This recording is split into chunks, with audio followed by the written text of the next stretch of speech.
Assalamualaikum warahmatullahi wabarakatuh. Saya Nina Suryani. Di sini saya akan menjelaskan isi dari proposal saya yang berjudul Pengaruh Metode Eksperimen pada Mata Pelajaran IPA di kelas 6 SDN 65 Pekanbaru. Nah, yang pertama kita akan membahas mengenai latar belakang pada proposal ini.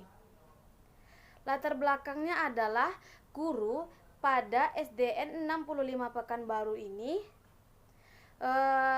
dalam pelajaran IPA hanya menggunakan metode ceramah dan tanya jawab, sehingga menimbulkan kejenuhan bagi siswa selama proses belajar mengajar.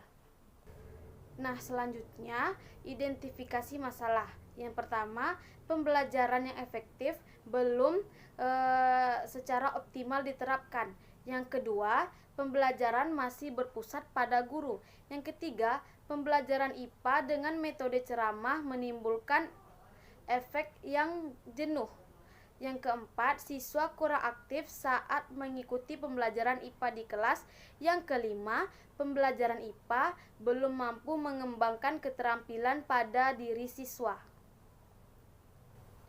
Nah, rumusan masalah pada proposal ini adalah bagaimana penerapan metode eksperimen untuk meningkatkan keterampilan proses dalam pembelajaran IPA di kelas 6 SDN 65 Pekanbaru. Nah, selanjutnya kita memasuki kajian teoritis. Yang pertama ada hakikat pembelajaran IPA. Menurut James Buchanan, pembelajaran IPA adalah suatu konsep atau skema konseptual yang berhubungan satu sama lain dan yang tumbuh sebagai hasil eksperimentasi dan observasi serta berguna untuk diamati dan dieksperimentasikan lebih lanjut. Nah, yang kedua ada tujuan dari penggunaan metode eksperimen ini. Yang pertama, mengajarkan siswa bagaimana menarik kesimpulan dari berbagai fakta. Yang kedua, melatih siswa merancang, mempersiapkan, melaksanakan, dan melaporkan percobaan. Yang ketiga, siswa menggunakan logika induktif untuk menarik kesimpulan dari berbagai fakta. Yang ketiga, kita memasuki prosedur penggunaan metode eksperimen. Yang pertama, menetapkan kesesuaian metode eksperimen terhadap tujuan yang hendak dicapai.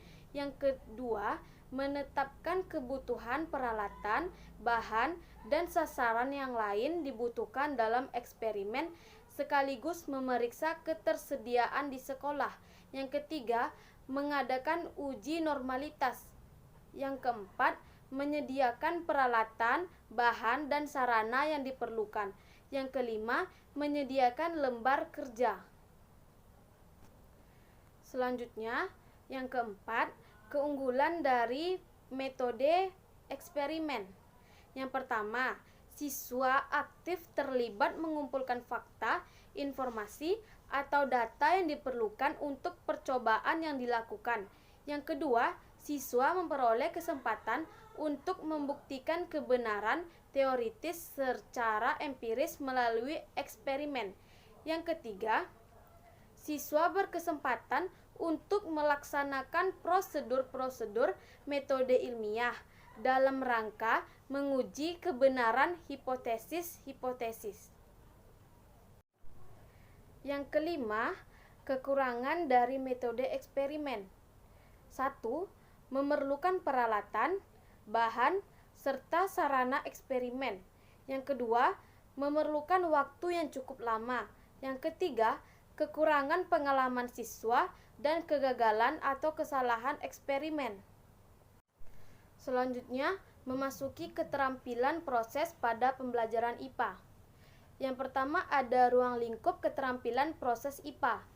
Adapun aspek keterampilan proses yang dikembangkan untuk siswa SD meliputi mengamati, menafsirkan, meramalkan, menggunakan alat dan bahan, melakukan percobaan, mengelompokkan, menerapkan konsep, mengkomunikasikan, mengajukan pertanyaan. Selanjutnya kita memasuki kerangka berpikir. Kerangka berpikir pada proposal ini adalah melalui penggunaan metode eksperimen pada pembelajaran IPA, diharapkan keterampilan proses siswa kelas 6 SDN 65 Pekanbaru semakin meningkat. Selanjutnya, hipotesis tindakan. Hipotesis tindakan ini adalah penerapan metode eksperimen dapat meningkatkan keterampilan proses dalam pembelajaran IPA siswa kelas 6 SDN 65 Pekanbaru.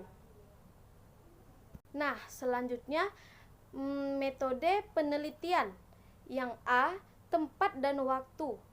Tempatnya berada di kelas 6 SDN 65 Pekanbaru, sementara waktunya pada bulan September 2019 sampai Februari 2020. B.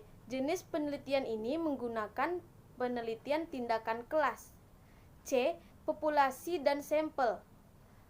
Subjek pada proposal ini adalah siswa kelas 6 SDN 65 Pekanbaru, yang terdiri dari perempuan sebanyak 20 orang, laki-laki sebanyak 14 orang. Adapun prosedur dari penelitian ini adalah yang pertama, perencanaan, pelaksanaan, observasi, dan refleksi. Selanjutnya, instrumen penelitian. Lembar observasi dilakukan oleh peneliti dengan cara melakukan pengamatan dan pencatatan yang terfokus pada aktivitas yang dilakukan guru dan siswa selama proses pembelajaran IPA. Nah, yang terakhir, memasuki analisis data. Data observasi yang diperoleh berupa lembar observasi dan dianalisis secara deskriptif. Analisis data dalam penelitian ini juga berupa analisis deskriptif persentase.